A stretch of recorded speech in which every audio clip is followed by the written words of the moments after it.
जयकारा शेरा वालिदा बोल सांचे दरबार की जय। अथ चतुर्थो अध्याय। भगवती के चरण नख में त्रिदेवों को संपूर्ण ब्रह्मांड का दर्शन होना।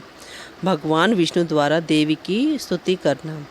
ब्रह्मा जी बोले, हे नारद, ऐसा कहकर जनार्दन भगवान विष्णु ने पुनः कहा, हम लोग बार बार प्रणाम करते हुए उनके पास चले। वे वरदायिनी महामाया हमें अवश्य वरदान देंगी, अतः निर्भय होकर हमें उनके चरणों के निकट चलकर उनकी स्तुति करनी चाहिए। यदि उनके द्वारपाल हमें वहाँ रोकेंगे तो हम लोग ध्यानपूर्वक वहीं बैठकर देवी की स्तुति करने लगेंगे। ब्रह्मा जी बोले, भगवान विष्णु के ऐसा कहने पर मैं तथा शिव हम दोनों प्रसन्नता से गदगद होकर शीघ्र उनके निकट जाने को उत्सुक हो गए। विष्णु की से ठीक है ऐसा कहकर हम तीनों शीघ्रतापूर्वक विमान से उतरकर मन ही मन अनेक तर्क वितर्क करते हुए भगवती के द्वार पर जो ही पहुँचे तो ही द्वार पर स्थित हम सभी को देखकर मंद मुस्कान करके उन भगवती ने हम तीनों को स्त्री रूप में परिणत कर दिया। हम लोग नाना प्रकार के भूषणों से अलंकृत रूपवती युवती बन गए और अत्यंत आश्चर्यचकित होकर उन महामाया भगवती के पास पुनः गए। स्त्री के वेश में हम लोगों को अपने चरणों के निकट देखकर अत्यंत मनोहर रूप वाली उन देवी ने हम लोगों के ऊपर कृपा दृष्टि डाली।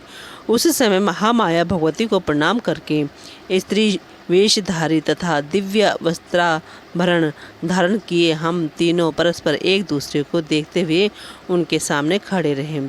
विविध प्रकार के मणिजटित एवं करोड़ों सूर्य के समान देदीप्यमान देवी के पादपीठ को देखते हुए हम तीनों वहीं स्थित रहे।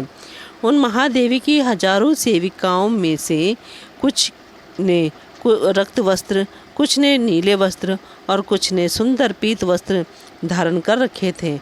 वहाँ उपस्थित सभी देवियाँ सुंदर स्वरूप की थीं और विचित्र वस्त्र एवं आभूषणों से सुसज्जित थीं। वे सब जगदम्बा की विभिन्न सेवा में तत्पर थीं।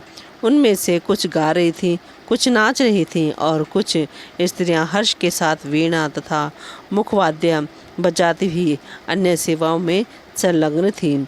हे नारद जी, वहाँ मैंने भगवती के चरण कमल के नख रूपी दर्पण में जो अद्भुत दृश्य देखा उसे बताता हूँ, आप सुने।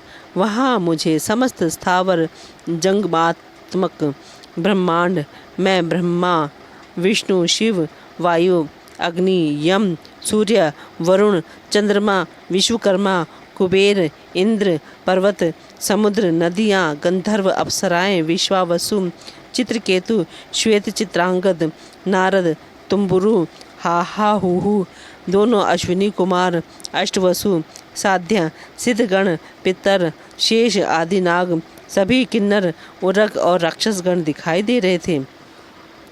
वैकुंठ, ब्रह्मलोक तथा पर्वत श्रेष्ठ कैलाश, इन सबको हमने उनके पद नख में विराजमान देखा।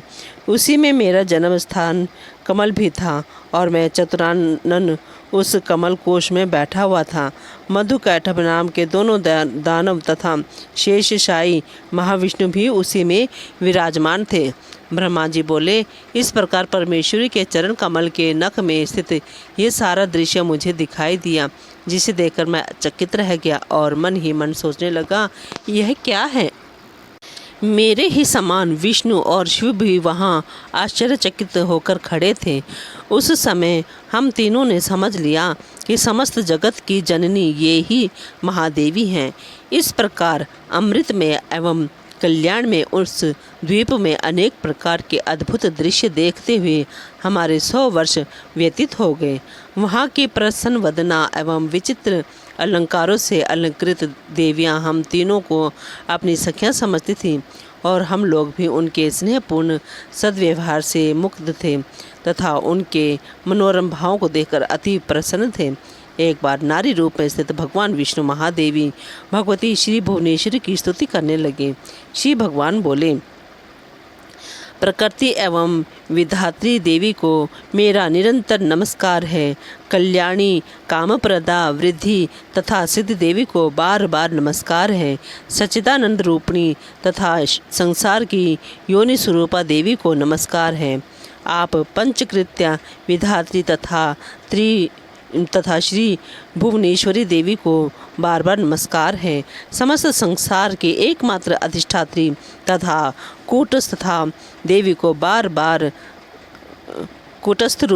को बार बार नमस्कार है। अर्धमात्रा की अर्थ रूप भूता एवं हृलेखा देवी को बार बार नमस्कार है।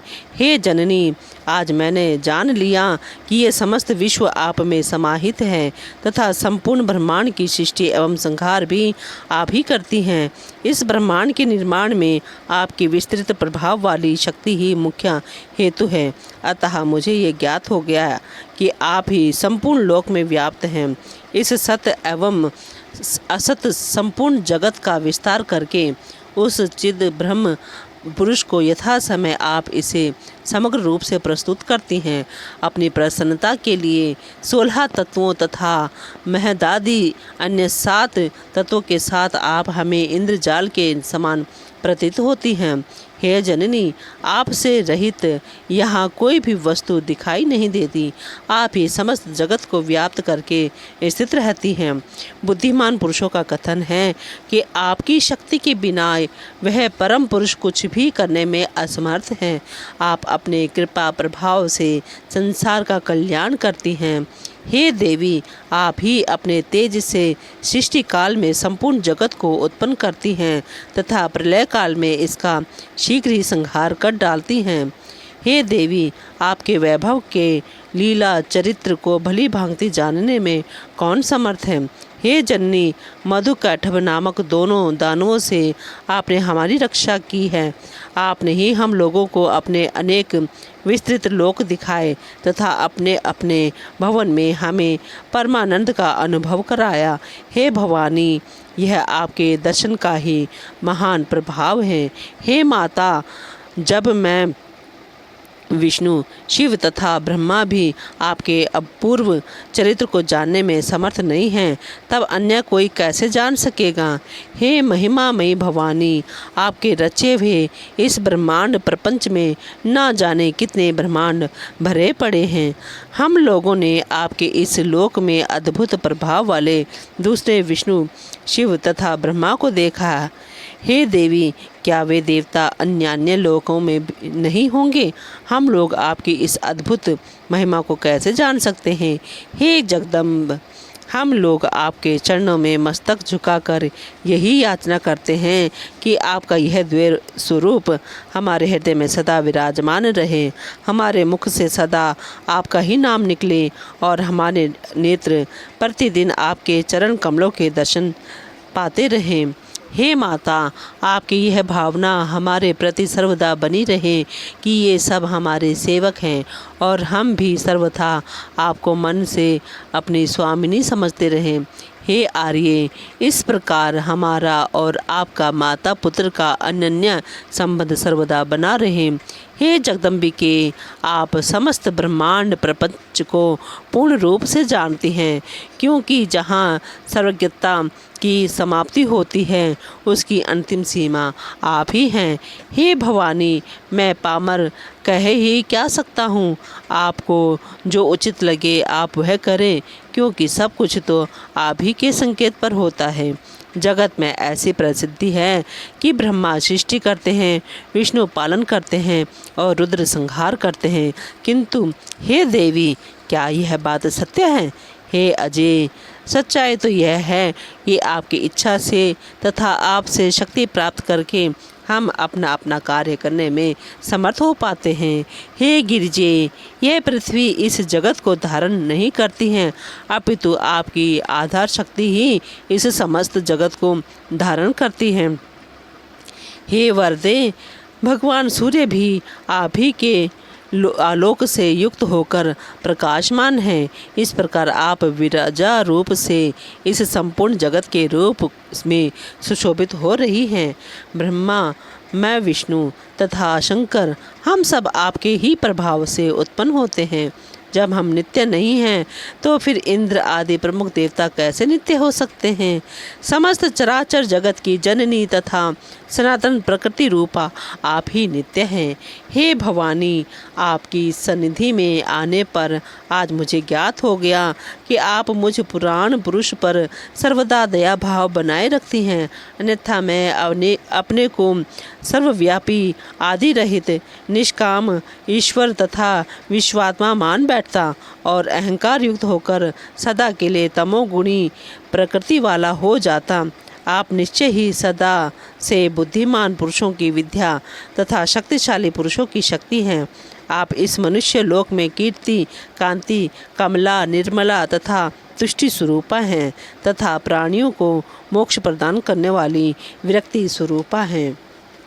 आप वेदों की प्रथम कला गायत्री हैं। आप ही स्वाहा, स्वधा, सगुणा तथा अर्धमात्रा भगवती हैं। आपने ही देवताओं और पूर्वजों के संरक्षण के लिए आगम तथा निगम की रचना की है। जिस प्रकार पूर्ण महासमुद्र की विस्तृत तरंगे उस समुद्र का ही अंश होती हैं, उसी प्रकार आदि अंत से हीन निष्कलंक ब्रह्म के जीव रूपी अंशों को मोक्ष प्राप्त कराने के उद्देश्य से ही आपने संपूर्ण जगत प्रपंच का निर्माण किया है। जीव को जब यह विदित हो जाता है कि संपूर्ण विश्व प्रपंच आप ही का कृत्य है, तब अमित प्रभाव वाली आप उसका उपसंहार करती हैं और अपने द्वारा किए गए मिथ्या किंतु रहस्यपूर्ण कार्य पर उसी प्रकार प्रमुदित होती हैं जिस प्रकार मनोहारी नाटक की रचना पर सफल नट संतुष्ट होता है। हे अंबिके, आप ही इस मोहमय भवसागर से मेरी रक्षा कर सकती हैं। राग, द्वेष आदि द्वंद्वों के कारण अत्यंत कष्टदायक तथा दुखप्रद मिथ्या अंतकाल में मेरी रक्षा कीजिएगा। मैं आपके शरणागत हूँ। हे देवी, आपको नमस्कार है। हे महाविद्ये, मैं आपके चरणों में नमन करता हूँ। हे सर्वार्थदात्री शिवे, आप ज्ञान रूपी प्रकाश से मेरे हृदय को आलोक प्रदान कीजिए। जयकारा शेरा वालिदा बोल, सांचे दरबार की जय।